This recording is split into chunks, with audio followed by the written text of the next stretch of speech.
Pepe Navajas puso en marcha Onda Cero Marbella en 1986. La vio crecer y convertirse en la cadena de radio más oída de la ciudad. La vivió en primera línea, convertido en testigo directo de la historia más controvertida, pero también más apasionante.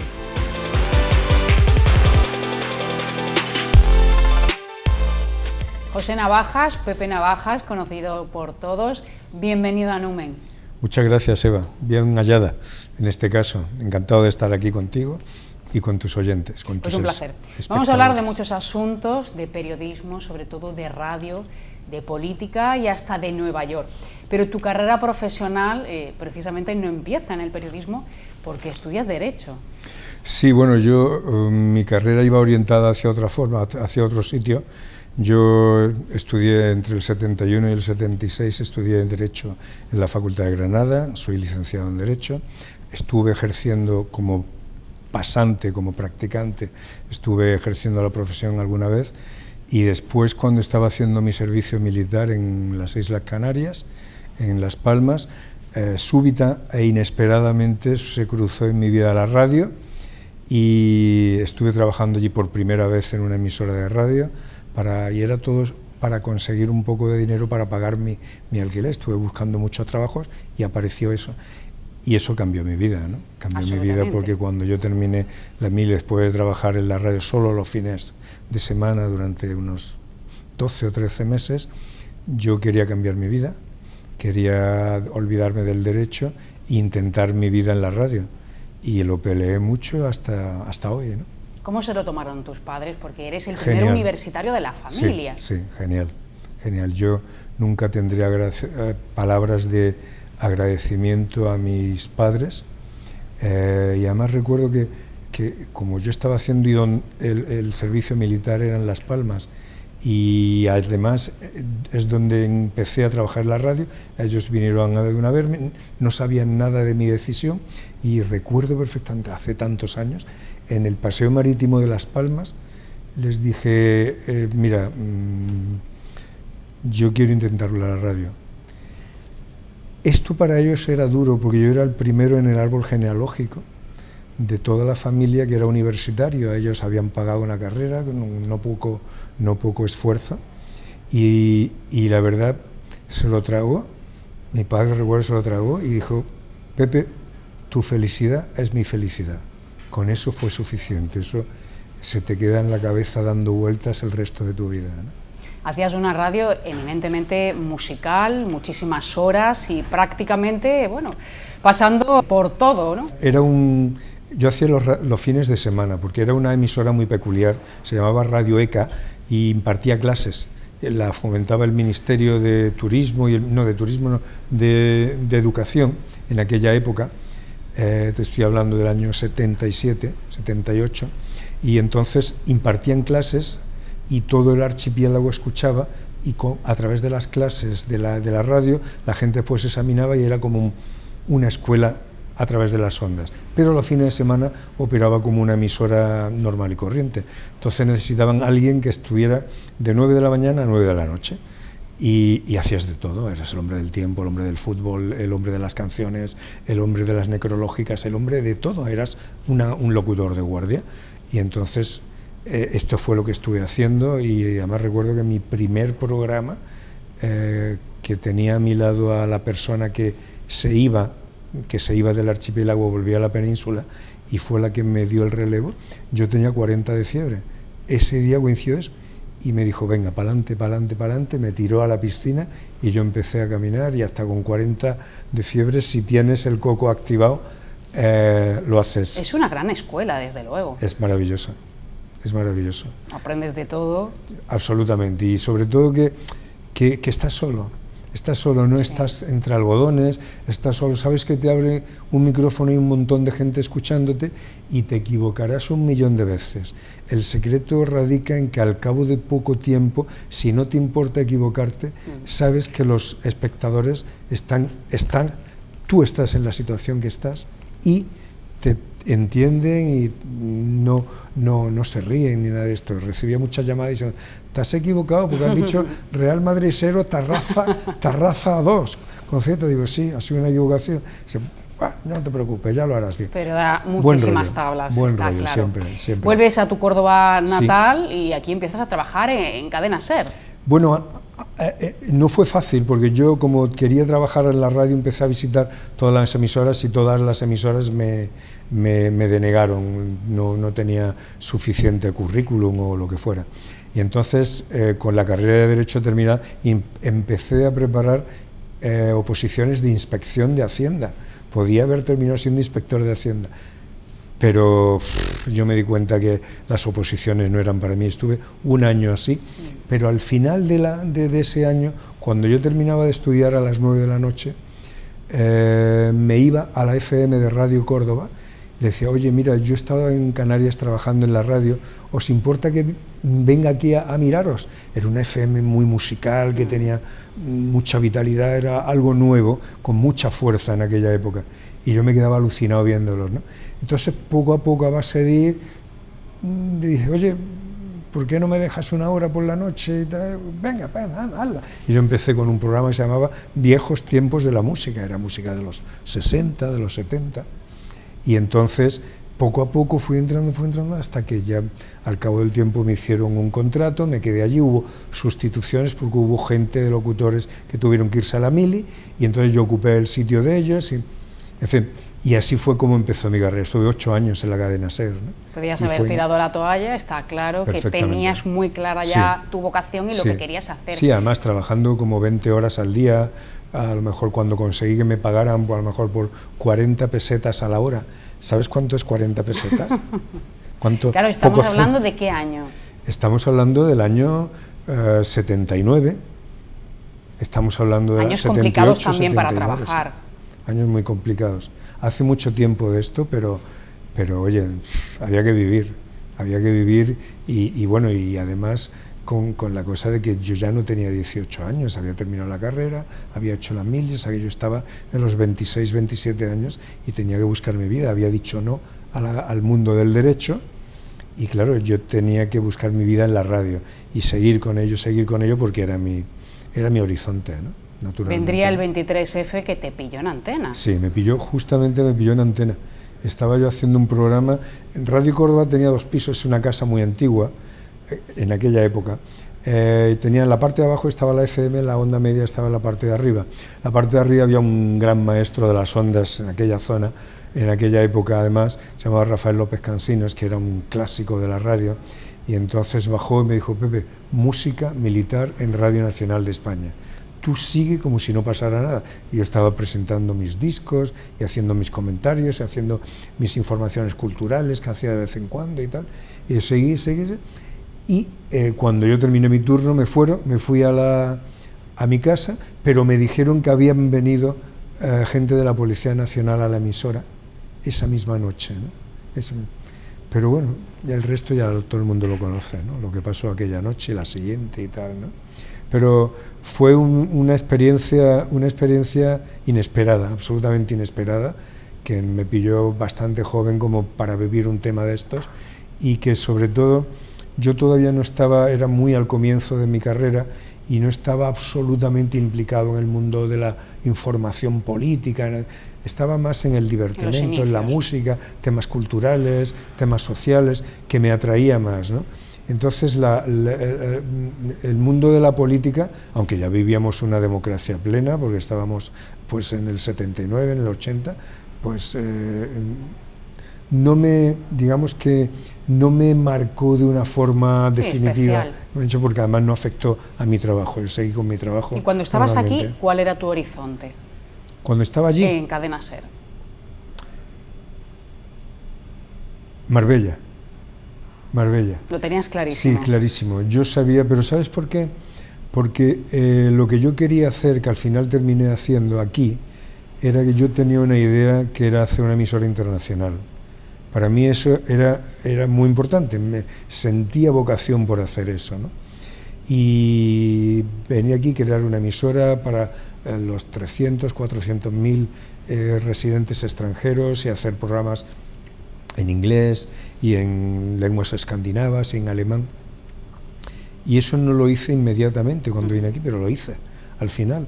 y me fue muy bien, fue un gran éxito, obtuve el premio Ondas por ello en el año 2000 y la verdad es que por esa razón era principalmente, porque me gusta mucho Córdoba, adoro mi ciudad, es una ciudad absolutamente maravillosa, pero para hacer lo que yo quería hacer se me quedaba un poquito estrecha, ¿no? Y sabía que la costa sí tenía ese horizonte mucho más amplio para hacerlo. Sí que tenía más posibilidades, pero efectivamente. La idea de una Marbella cosmopolita se ajustaba luego a lo que te encontraste, sí. Sí, absolutamente. Además, eran cuando yo llegué aquí, yo llegué en el año 86, José Luis Rodríguez era el alcalde cuando yo llegué aquí, pero el despegue en los años 80, sobre todo el turismo residencial, era tremendo, ¿no? Entonces yo me di cuenta que había un núcleo muy importante, ya no solamente pensando como mercado, aunque las emisoras son cuentas de explotación, claro. Hemos hablado muchas veces, y entonces si no funcionas como gestor, no funcionas como nada en las empresas, ¿no? En las empresas radiofónicas me refiero. Entonces, claro, tenía que ver el horizonte de cosmopolita, que es lo que me atraía, pero eso tenías que rentabilizarlo, si no la empresa no te daba luz verde, ¿no? Y costó que diera luz verde, pero al final se alegró y bueno, estuvimos 18 años con Onda Cero Internacional, ¿no? Arranca un proyecto desde cero, esto es muy ilusionante, sí, aunque mucho. También muy duro, sí. Porque sacar adelante una programación al final de calidad con pocos medios, pues esto cuesta. Sí, sí. Hombre, yo tuve mucha suerte porque el equipo, buena parte de él todavía está operativo. El equipo humano fue extraordinario, en eso, digamos, el destino me dio una varita mágica, ¿no? Con eso, ¿no? Y nos entendimos muy bien. No quiero decir que todo fuera de dulce, porque los encontronazos son parte del éxito. Los encontronazos son parte del éxito. Entonces esto existió porque la gente eran buenos profesionales con un criterio propio muy definido que a veces chocaba con el mío o no, o nos complementábamos, pero siempre hablábamos, y ese fue un poco el secreto de allí. Y el hecho es que Onda Cero en general, con sus diferentes productos, convencional e internacional, llegó a niveles de audiencia muy altos, a niveles de rentabilidad muy buenos, y la verdad es que, bueno, yo creo que estaban bastante encantados con nosotros en la empresa, ¿no? Pero sobre todo a nivel personal, porque la emisora convencional, la informativa y tal, vale, es lo que hace la empresa, pero Onda Cero Internacional sí era un hijo mío, ¿no? Por decirlo de alguna manera. Sí, de que te y el éxito orgulloso. Y saber que Onda Cero Internacional tuvo el predicamento que tuvo, que recibir visitas increíbles como jefes de la BBC, que querían instalar la BBC, los servicios de noticias de la BBC en toda la Costa del Sol a través de nuestra emisora. También lo hizo Radio Nederland, la emisora nacional de Holanda, y también metió sus informativos en holandés en toda la Costa del Sol. En fin, eran cosas que acreditaban que aquello iba funcionando y que tenía una repercusión, claro, más allá de que muchas veces los medios eran los que eran, ¿no? Pero a medida que vas creciendo, la empresa va confiando en ti más y más y cree más en ti, sí, en por proyecto. Tanto invierte porque al final recoge, ¿no? Eso está claro, ¿no? ¿Cómo recibieron los compañeros de profesión? ¿Te ayudaron incluso en algunos momentos al arranque? Los españoles, muchísimo a querer esto, porque después no te olvides que nosotros teníamos un equipo de locutores británicos, un escandinavo, un alemán, tenemos uno finlandés, tenemos holandés, o sea, tenemos un núcleo de gente que hacía servicios de noticias en diferentes idiomas, y pero el equipo, pero los demás eran colaboradores. El equipo británico era miembro oficial con contrato con Onda Cero, y eran todos británicos o americanos. Entonces han pasado por ahí gente muy interesante. Todavía con todo el tiempo que hace que terminamos Onda Cero Internacional, nos reunimos todas las Navidades, unos pocos de nuestros maravillosos guiris, como les llamábamos, y porque para ellos fue un gran éxito, un gran recuerdo, y también lo fue el segundo punto que abrimos de Onda Cero Internacional, que fue en Altea, para la Costa Blanca, ¿no? Entonces ya entre la Costa Blanca y la Costa del Sol manejábamos unos niveles de audiencia y de negocio, naturalmente, muy importantes, ¿no? Entonces, porque no te puedes imaginar en la Costa Blanca también la cantidad de extranjeros que hay, sobre todo británicos, ¿no? probablemente las peculiaridades de los extranjeros que viven en esta zona, sobre todo en la zona desde Fuengirola, Marbella, Benavís, Estepona, tienen unas cualidades sociales y económicas distintas, pero suman, naturalmente, ¿no? Estamos hablando de finales de los 80, ¿cómo era la sociedad entonces? ¿Qué demandaba? Y luego, ¿cuál fue la relación con su radio? Bueno, ¿te refieres a la sociedad nacional? La sociedad marbellí me refiero. Nosotros, por dos razones. Primero, porque quizás, vamos a decirlo siempre, tuvimos suerte con esto. Y en segundo lugar, porque hacíamos una radio de mucha calidad. Pero hacíamos una radio de mucha calidad porque tenemos un equipo extraordinario.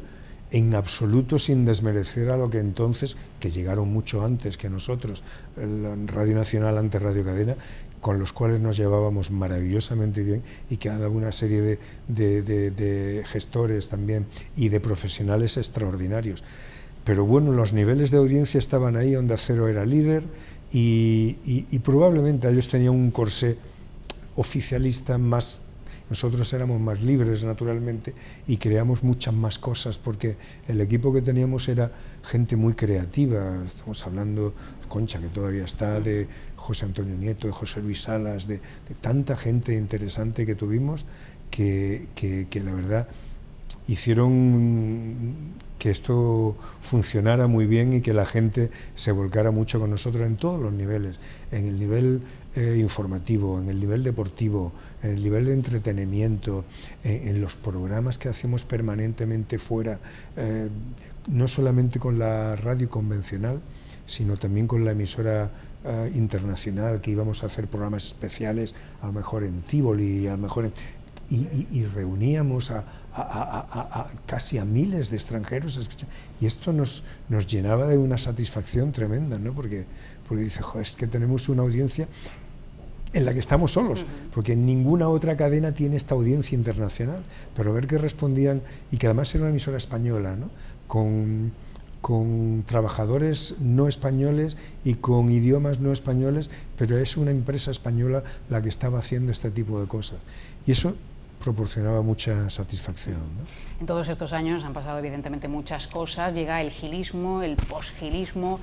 Trabajar de una manera profesional, rigurosa, bien complicado, porque además trajo muchísimas consecuencias. Sí, nosotros tuvimos muchos altibajos con Gil, porque claro, Gil era una persona, un alcalde muy populista, que se rodeó de un círculo con niveles altos al final de corrupción, sobre todo en el tema inmobiliario, como bien sabemos, que era lo que proporcionaba los fondos, naturalmente, a determinadas personas o al consistorio, como queramos, ¿no? Lo que pasa es que cuando ahora hay gente que hablamos del gilismo, todo se ha relativizado mucho. O sea, la perspectiva del tiempo te hace ver las cosas de otra manera. No te olvides, en la época de Gil, en ningún medio de comunicación se hablaba de corrupción antes de Gil. Y después mira todo lo que ha venido. Él abrió la puerta a los medios de comunicación. En el caso de Gil también se produjo una situación extraña, y es que tú tenías el tema de Gil en las tertulias políticas, pero también las tenías en las de Telecinco, de las Marujas, porque daba para esto, ¿no? Marbella era el foco. Exactamente. Y entonces era el foco absolutamente de todo. La relación con los medios fue una relación, con nosotros fue de altibajo, porque nosotros siempre nos hemos vanagloriado, con razón creo, de ser bastante fieles a la verdad, o absolutamente fieles a la verdad, por lo menos a nuestra verdad. Y entonces lo que sí contemplábamos éramos todas las versiones, ¿no? Entonces nosotros, Isabel García Marcos, cuando estaba en la oposición, por ejemplo, decía, Gil es un sinvergüenza, y nosotros decíamos, Isabel García Marcos ha dicho que Gil es un sinvergüenza. Y había llamadas. Pero Gil mataba al mensajero, ¿no? Me llamaba, Pepe, mira Jesús. Entonces teníamos muchas cosas en contra con él, aparte de lo que estaba haciendo la ciudad. Lo que pasa es que, insisto, de verdad que yo no veo ahora la situación, no porque haya cambiado nada en mi forma de ver las cosas, ni en forma de contemplar determinadas actuaciones de corrupción, ¿no?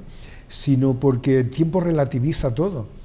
Es que ahora mismo hay, y perdón que lo diga, en el poder, en el gobierno, gente que era políticamente mucho más peligrosa que Gil. Independentistas, gente partidarios de Ribatasuna.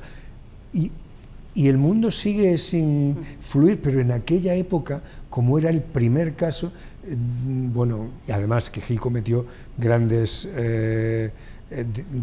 digamos, fallos de estrategia, porque claro, intentar presentarse a unas regionales y tal, pues dijeron, oye, y sobre todo en Ceuta y Melilla, oye, te vas a electrocutar, y efectivamente lo electrocutaron, ¿no? Entonces, no hubiera sido igual el sistema, además el sistema siempre gana. El sistema siempre gana. Pero Gil estaba tan rodeado de eres el mejor, el más guapo, el más bello y tal, que llegó un momento en que se lo creía. Además de que él tenía bastante poder en Madrid, porque claro, el tema que le amparaba no era solamente los votos aquí, que estos son los votos, es una cosa matemática, sino que buena parte del empresariado en Madrid, donde está el centro de todo, estaba con él, porque además era un empresario y le comprendían y le dejaban, y algunos medios de comunicación muy importantes claramente estaban con él. También. Con el tema del fútbol, claramente estaban con él en la otra cara, ¿no? Claro, había muchas presiones desde Madrid, donde se hacía al final la política, exactamente, cabezas de periodistas de manera constante. Sí, totalmente. Totalmente, pero de verdad no quiero cambiar ni quiero que se me malinterprete. Creo que las cosas que han pasado en este país en la política se ha ensuciado tanto, que parece que relativiza un poco lo que Gil hizo. Y no quiero excusarlo en absoluto, porque se hizo lo que se hizo. Gracias a Dios, y a pesar de él y de todo lo que dejó, Marbella sigue siendo una ciudad maravillosa, sigue siendo una ciudad bella, sigue siendo una ciudad estupenda, y no ha sido nunca el fin del mundo, ¿no? Entonces están ocurriendo en política a nivel nacional cosas, yo creo que infinitamente más graves que las que ocurrieron aquí. Siguen ocurriendo, y las aunque vemos aquí en Marbella impasibles. hemos vivido, bueno, en primera línea muchos acontecimientos que sucedían por primera vez, como la disolución, por ejemplo, del Ayuntamiento de Marbella. Después, probablemente, la perspectiva del tiempo, insisto, te dan motivos para, por ejemplo, quiero decir que el foco mediático de Marbella era algo que vendía muy bien, no solamente por la parte política, sino por la parte del cuchicheo, después Julián, con Pantofel, todo este tipo de cosas. Entonces, ¿qué ocurre? Que claro, ocurrieron cosas terroríficas en Andalucía, como lo de los Eres, que no han tenido ni la 10ª parte del eco mediático que tuvo lo de Gil. ¿Entiendes? Pero es infinitamente más grave. Pero fueron muchos años también. Infinitamente más grave. Entonces, lo que te quiero decir con esto es que el paso del tiempo nos va ubicando. Y esto no significa que el paso del tiempo nos vaya acercando a lo que hizo Gil. De ninguna de las maneras estoy diciendo esto. Sino que ya tenemos un grado de suciedad en la política y dice, joder, pues si esto lo que hizo al lado de lo que se hace ahora es una unanimidad. Cosas así, yo creo que la evolución del tiempo nos va poniendo en el sitio y sobre todo nos va dando un sentido crítico mucho más suave que antes, ¿no? Porque yo te digo, creo que, no sé, en España el día de hoy y con el gobierno hay socios que yo creo que son mucho más peligrosos, entre comillas, que lo que podía ser Gil. Y ahí está, y el mundo sigue para adelante, y los españoles siguen votando y siguen haciendo lo que pueden, ¿no? Y bueno, en fin. La realidad se vivía de una manera muy diferente desde Madrid o desde cualquier punto de España que desde aquí, ¿no? La sociedad lo veía muy diferente y se había convertido en una sociedad menos crítica. Sí, yo es que y además lo escribí en aquella época y lo dije en aquella época, lo que más me dolió del tema de Gil es que los ataques que recibió Gil no fueron directamente a él políticamente, fue la ciudad, fue la industria. La industria, nuestra industria turística sufrió mucho porque claro, aprovechando el tema político de Gil, vamos a decirlo así, y el tema de corrupción de Gil, pues ya destrozaron el producto, pero destrozado absolutamente, y esto me dolió mucho. Porque había mucha gente que se estaba jugando los cuartos honestamente, gente que había arriesgado mucho honestamente, y que bueno, oye, lo que ocurre es que dice, bueno, pero es que Marbella votó reiteradas veces a Gil.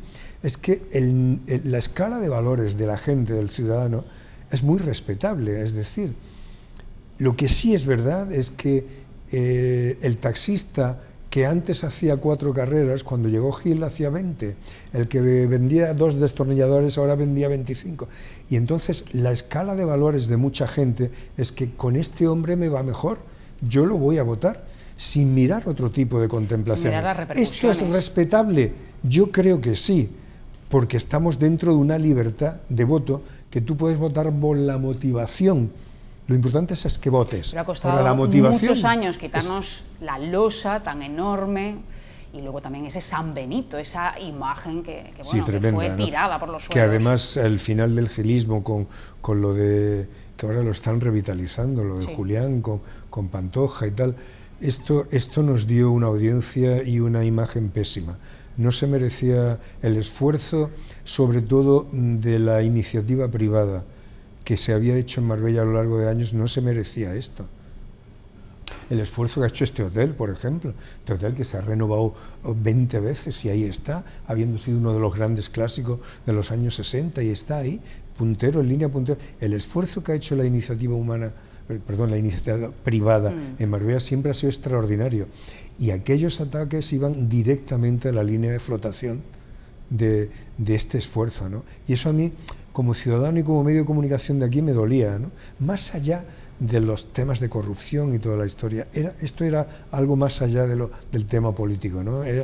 Además que Marbella siempre se ha distinguido por el esfuerzo de la iniciativa privada, mucho más que la iniciativa pública. A pesar de todo, a pesar de la política. O sea, la iniciativa pública ha hecho aquí muy poquito, si comparamos, o sea, los gobiernos sucesivos que ha habido en Madrid y en Sevilla, e incluso aquí, han hecho mucho menos que lo que la iniciativa privada ha hecho en Marbella nacional históricamente, ¿no?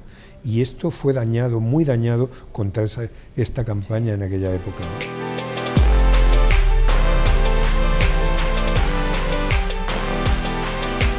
La ciudad ha abierto informativos día sí y día también, y salido a flote a pesar de todo. Nos metemos de lleno en la Marbella de oro a vuelta de publicidad.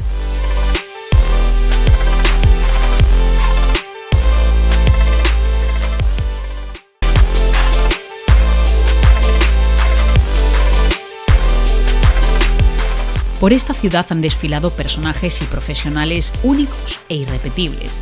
Alfonso de Hohenlohe, María de Salamanca, Jaime de Mora, Sean Connery, una larga lista de todas las disciplinas.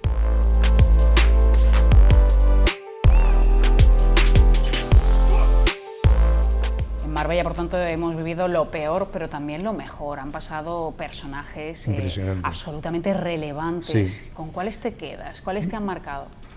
Hombre, personajes famosos, muchos, y además habrá muchos de tus espectadores que tendrán nuestro libro del 20 o del 25 aniversario, en el que estamos pues con mucha gente interesante que ha pasado por aquí, Sean Connery, Lola, Jaime, mucha gente que alzó el nombre de Marbella en todo el mundo, ¿no?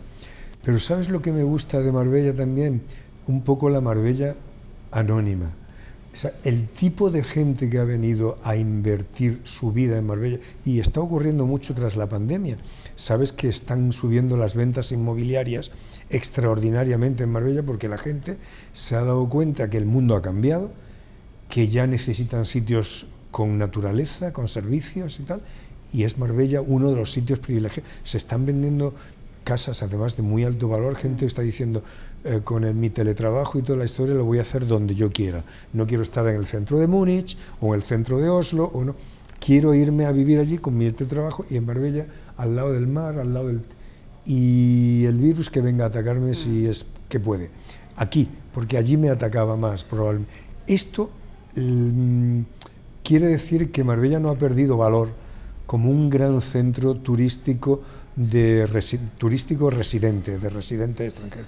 Y esto es muy importante, porque aunque tenemos una línea de hoteles extraordinaria, estamos en uno de ellos, pero claro, lo hemos hablado en algún coloquio de los que tú haces, ¿no? Es decir, muchas veces lo importante no es solo que venga una familia a un buen hotel de Marbella a pasar 15 días, sino que decidan a lo mejor venir a vivir aquí, que eso es también una creación de riqueza muy importante para la zona, ¿no? A todos los niveles, claro.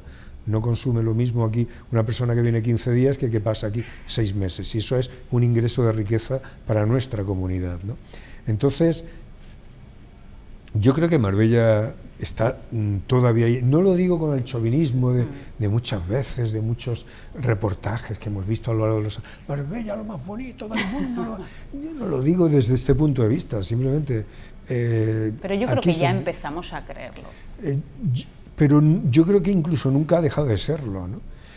Ha tenido sus convulsiones políticas, que con el paso del tiempo pierden relevancia.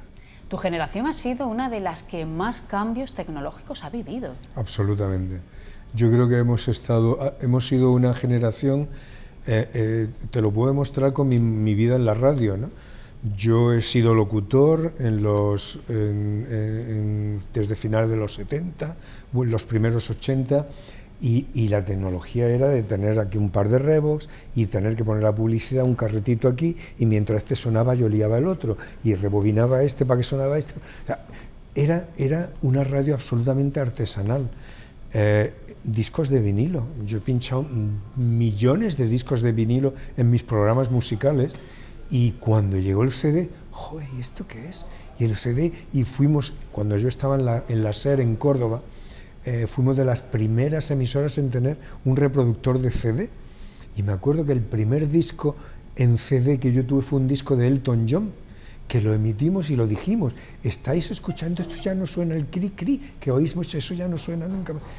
Y todo lo que ha venido después, de que ya no tienes nada más que hacer así, y todo ha sido una evolución. Nos hemos tenido que dar mucha prisa, la gente de mi generación, para ponernos al día, ¿no? Lo que pasa es que llega un momento ya, en mi caso de mi edad, que dice, bueno, yo por ejemplo no estoy en las redes sociales, me he negado, pero me he negado porque yo no tengo ningún ánimo ni de ver ni de que me vean, no tengo esa digamos, esa ansiedad, ¿no? Y entonces ni egos ni protagonismo, esto ya ha pasado a mejor vida, y no estoy porque vivo mucho más tranquilo. Uso el WhatsApp, naturalmente, pero no sé lo que es Instagram, ni Twitter, ni sé lo que es Facebook, no he estado nunca metido en esto. No tienes curiosidad. Y además sobrevivo estupendamente. Esto para ti, que eres mucho más joven, para mi hijo, por ejemplo, que ahora tiene 33 años, es inconcebible absolutamente, porque además todo eso forma parte de su trabajo, ¿entiendes? Pero no formaba parte del mío y no quiero jugar a esto. Entonces, sí nos ha costado trabajo, pero si aprendemos a desconectar ahora que podemos, yo ya estoy jubilado, es genial, porque vives más tranquilo. Yo creo que de alguna forma a una mentalidad como la gente de mi edad, las redes nos esclavizan bastante para el tipo de educación que hemos tenido, ¿no? Creo yo. ¿Te costó jubilarte? ¿Cómo sigues de cerca ahora la actualidad? ¿Cómo te informas? Bueno, me informo, no leo periódicos, no, de verdad, pero no es una reacción de... dejé atrás lo que dejé atrás y no estoy muy oyendo emisoras convencionales, ni siquiera la mía, que me perdonen mis ex compañeros, pero no los escucho porque no escucho ninguno, solo escucho música, que es Memory FM, normalmente la que más me gusta, y entonces informarme con mi móvil, pues no sé, en Google o algo así, pero rudimentariamente. Veo algunos telediarios en televisión, pero estoy muy decepcionado, ¿no? Sí. Tremendamente decepcionado de cómo las televisiones están enfocando temas como el tema de la pandemia, cómo están enfocando ahora lo de Ucrania.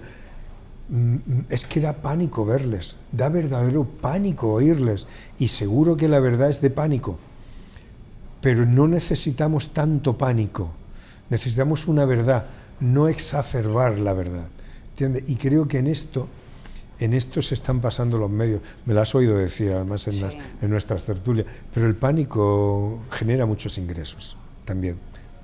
Con esto da para mucha reflexión en un momento en el que estamos sobreinformados. Falta periodismo de calidad. Sí, falta, y sobre todo falta criterio. Yo no entiendo informativo serio, puede llenar el contenido que llena o sea, con tanta mediocridad, con tantos casos de asesinato, violación y tal. Hay cosas que son muy importantes, Yo, de verdad, no es que sea... A mí me llamó la atención hace un par de días, con el 500 aniversario de Puerto Rico, el rey estuvo en Puerto Rico y habló un poco del papel de España en el descubrimiento de todas estas zonas y tal, hace 500 años. La identidad de España es muy importante. No he visto este reportaje en ningún telediario, ni siquiera una noticia sobre esto, pero sí sacan el asesinato de esto. ¿Y en qué nos enriquece eso? ¿En qué nos alimenta? No entiendo el criterio de selección de noticias, muchas veces no lo entiendo. No lo puedo entender en la televisión española. No puede un telediario serio como es la 1, que además es la televisión pública, o cualquier otra privada, me da igual, abrir un telediario con que se ha visto, pero un telediario en un programa de cuchicheo, con que se ha visto a un dangarín de la mano de otras chicas. Es que no puedes abrir con eso. O sea, no eres serio. Pero estamos en el eterno dilema, es que el público es responsable al final porque consume determinada información, determinados programas, o deben ser los medios los que decidan al final por dónde quieren ir. Pero están claramente vendiendo.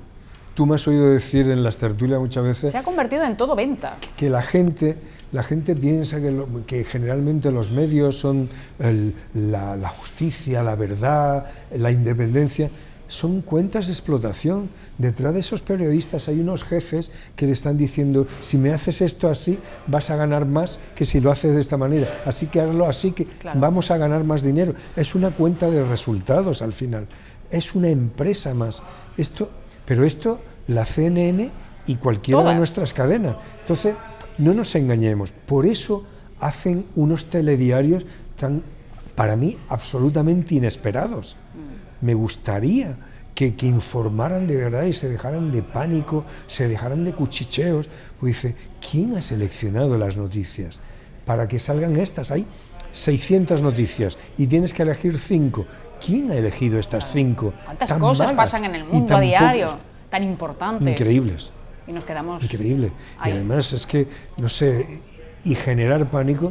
Estamos en una guerra inminente en Ucrania. Yo creo que no va a haber guerra. Por la experiencia que hemos tenido con otras casi guerras que hemos tenido en el pasado, yo creo que no va a haber una guerra. Ojalá no me esté equivocando. Pero es que estamos al filo de la guerra. Si tú ves, me da igual, Antena 3, que era mi ex empresa, Telecinco, La 1, todas estamos al borde de la guerra. Y esto no lo entiendo, porque el pánico debe generar muchos ingresos, supongo. Sí. El conflicto siempre vende. Nueva York ocupa una etapa muy importante en tu vida. ¿Cuándo comienza? Bueno, mi vida en Nueva York, de una forma full time, cuando me jubilo, ¿no? En el 2016, pero ya llevaba varios años yendo a menudo, cuando mi trabajo aquí me lo permitía, naturalmente, y creando una serie de tareas que a mí me encantaban allí, que fue pues coordinador de la delegación de España del desfile de la Hispanidad. Algunas chicas de aquí de Marbella han venido, algunas compañeras tuyas han venido a participar en ese desfile. Y básicamente a partir del 2016, cuando yo me jubilo, para desconectar un poco de tantos años de radio, que es una vocación absoluta y un amor, tengo que encontrar algo que me ayude a olvidar. Entonces me matriculo en la Universidad de Nueva York durante varios meses y paso allí, pues a partir de entonces, como no menos de medio año en Nueva York. ¿Estudiando qué? Estaba estudiando, era estudiar inglés, pero eran clases estupendas, porque la gente, bueno, yo te digo así, que en mi clase, naturalmente yo era el mayor con mucha diferencia. O sea, porque esto eran chicas de 22, 24, 25 años. Cuando esto me ocurre, yo ya tenía 64 años. O sea, me refiero que yo me inscribo en la universidad con 64 años y mis compañeros son estos, de Arabia Saudí, de Ucrania, de Chile, de Brasil, de China, de Singapur. Un grupo absolutamente heterogéneo, pero con una comunicación maravillosa, ¿no? Entonces, Las clases no eran, aunque te corregían gramaticalmente, pero sobre todo era comunicar. Tenemos un turco, me acuerdo que en el 2016 hubo un problema entre Alemania y Turquía, uno más, que hizo el Parlamento alemán, hizo una declaración contra algo que los turcos habían hecho mal un siglo antes, y entonces hizo una declaración, y entonces todos los demás de 15 países distintos estábamos opinando sobre esto. Esto es muy enriquecedor y no lo había experimentado de esta forma, y además todo en inglés, naturalmente, no lo había experimentado de esta manera antes en ningún sitio. Entonces, ya está, eso era suficiente con que encontrara esto. Para mí, yo no iba buscando si se pronuncia así o se pronuncia así. Lo importante para mí no era la gramática, sino la comunicación, ¿no? O sea, entiéndeme aunque cometa errores al hablar, esto es. Entonces, ahí es donde ya me dedico más tiempo, entro a preparar los desfiles del 2016, 17, 18.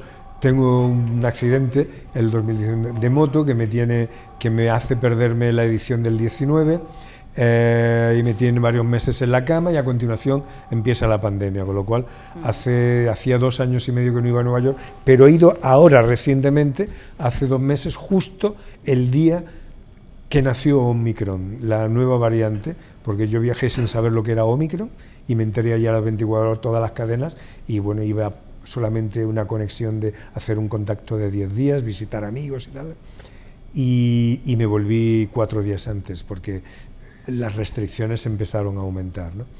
Y ahora estamos en una empresa, además del tema de, bueno, el desfile ha estado 3 años sin salir, 2 años, sí, 3, este es el 3er año. ¿Cómo surge la idea de que Marbella al final esté desfilando en Pues Manhattan? esto fue, pues todas las son casualidades de la vida, ¿no? Yo estaba, como tenía contacto con Nueva York, y hay un centro español que existe en la calle 14, que a mediados del siglo XIX y hasta la primera mitad del siglo XX era quien, digamos, ayudaba a los españoles inmigrantes, les daba comida, buscaba trabajo. Se llamaba Spanish Benevolent Society en inglés, en español Centro Español La Nacional. La Nacional era el nombre que tenía desde mediados del siglo XIX. Entonces, yo había oído hablar de él y entré en internet y me enteré de que ellos organizaban la delegación española del desfile de la hispanidad, que era el desfile de 21 países de habla hispana, ¿no? Entonces, quedaban varios meses, a lo mejor, salí en octubre, pues a lo mejor esto era, pues, yo qué sé, en mayo. Y entonces yo les llamé, les dije, mire, soy director de una emisora aquí en Marbella, en España, y tengo curiosidad como periodista, como español, de conocer desde dentro del desfile. ¿Ustedes me autorizarían a salir con ustedes? Entonces me contestaron positivamente, me fui a Nueva York y salí con ellos. Y había una gente tan extraordinaria, no solamente los españoles, sino los hispanos en general, de diferentes nacionalidades, que me subyugó el ambiente, ¿no? Y entonces salí al año siguiente también, hasta que el director de la Nacional me vio con tanto interés y con tanta ilusión que me dijo, oye Pepe, ¿te quieres encargar de la coordinación de nuestra delegación? Digo, pero todavía estoy trabajando. Dice, bueno, tú te organizas como quieres, todavía no me había jubilado, tengo mi trabajo aquí enfrente. Y entonces, pues así, como el contenido de la delegación española básicamente venía de España, venían de Onil, que es con moros y cristianos, en fin, era una delegación cultural española diferente. El pintor Curro Leighton, al que seguro habrás entrevistado alguna vez, vino varias veces, él dibujó varias veces, porque teníamos el desfile tenía un motivo cultural cada año, una efemérides.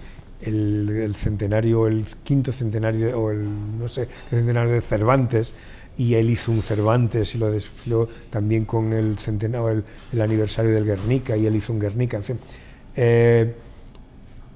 Español, pues queríamos llevar una representación de mantillas españolas que encantaban eso a la gente de Nueva York, no solamente a los espectadores, sino a la gente de los otros países hispanos, porque, no sé, era una representación muy auténtica de cómo vestía la mujer española tiempo atrás y a través de la Semana Santa y todo esto. Y gustaba mucho. Entonces fue como Bárbara, Eva y, bueno, y varias personas más de aquí, pues se interesó, y vinieron varios años, se ponían sus mantillas, entonces siempre iba una vez, pero era una de las bastantes secciones que llevábamos dentro del desfile, empezasteis ¿no? un Pasa grupo que muy esa era la pequeñito sección de Marbella. Y ya son muchos los que Sí, se sumaron. bueno, el último año el que no pude ir porque estaba con el accidente que me ocurrió 2 meses antes del desfile, por eso lo tuve que organizar desde la cama prácticamente. Nuestra delegación iba más de 300 personas de diferentes puntos de España, todos contactados por mí. Esa era mi labor, ¿no? Llenar de contenido el desfile. Y ahora, como está parado, estamos en una cosa que estamos trabajando en un comité que ya contaré algo de esto cuando proceda, porque te he dicho que la calle 14, allí vivían en el mediados del siglo XIX, principio del XX, no menos de unos 40.000 españoles. Había negocios españoles, pensiones españolas, tiendas de comestibles de ultramarinos español, había cabarets españoles. Era como Little Italy, o como Chinatown, con los italianos, con los chinos, pero allí era de españoles y se llamaba Little Spain. ¿Qué ocurre? Que con la especulación inmobiliaria en los años 70 del siglo pasado, los españoles, aquello se vuelve carísimo, porque es el comienzo del Greenwich Village, en la calle 14, y ellos se van a otras partes, se van a Astoria, Queens, a vivir, porque aquello se pierde el alma española. Y ahora estamos en un comité de gente, de españoles sobre todo, que trabajan en Nueva York, son gente de la empresa, gente del diseño, gente muy interesante, que estamos haciendo un comité y un dossier al Ayuntamiento de Nueva York para que se recupere el nombre de Little Spain oficialmente en la calle 14, ¿no? Entonces se llama calle 14 Little Spain, y entonces eso pues que sea un motivo para llevar allí cultura española, para llevar folclore, para llevar un montón de cosas en plena calle. Vamos a ver si lo conseguimos, porque tenemos que entregar el dossier, necesitamos muchas adhesiones, y adhesiones de los medios y adhesiones de empresas españolas, pero sobre todo de empresas españolas ubicadas en Nueva York, pues no sé, Porcelanosa, Consentino, Iberia, Riu, un montón de empresas sentadas en Nueva York, y sobre todo que los vecinos de todo el entorno de la calle 14 nos acojan con sus firmas para que acepten el proyecto y lo llevemos de forma exitosa al Ayuntamiento de Nueva York. Con tu empeño seguro que saldrá Bueno, adelante. es una empresa muy bonita, ¿sabes? Ya tenemos un logo hecho. Yo se supone que no debería todavía hablar de esto, pero bueno, una pequeña pincelada. No me importa. Pepe, además de este proyecto, ¿qué otras cosas te ilusionan? ¿En qué ocupas tu tiempo? Bueno, todavía estoy en contacto con la Universidad de Nueva York. Tengo todos los martes tengo un Zoom con ellos y con un montón de estudiantes de diferentes sitios del mundo, en el que con una profesora de NYU, de la Universidad de Nueva York, nos dirige para, leemos un libro, por ejemplo, y lo comentamos, y gente de, no sé, desde Japón, gente desde Italia, gente desde Sudamérica, desde todos lados, nos reunimos es extraordinario. A mí me encanta la comunicación tan internacional. Se nota que venía de Onda Cero Internacional, ¿no?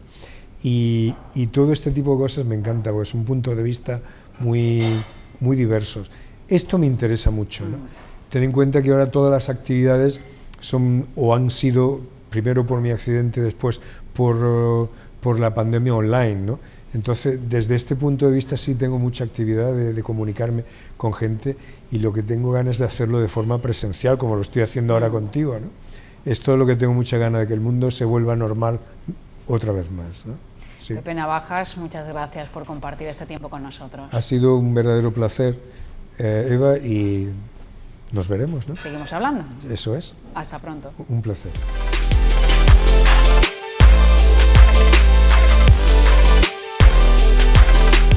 Pepe Navajas no siente ninguna nostalgia por el pasado, con muchos proyectos ilusionantes en el camino que alcanzará de manera brillante.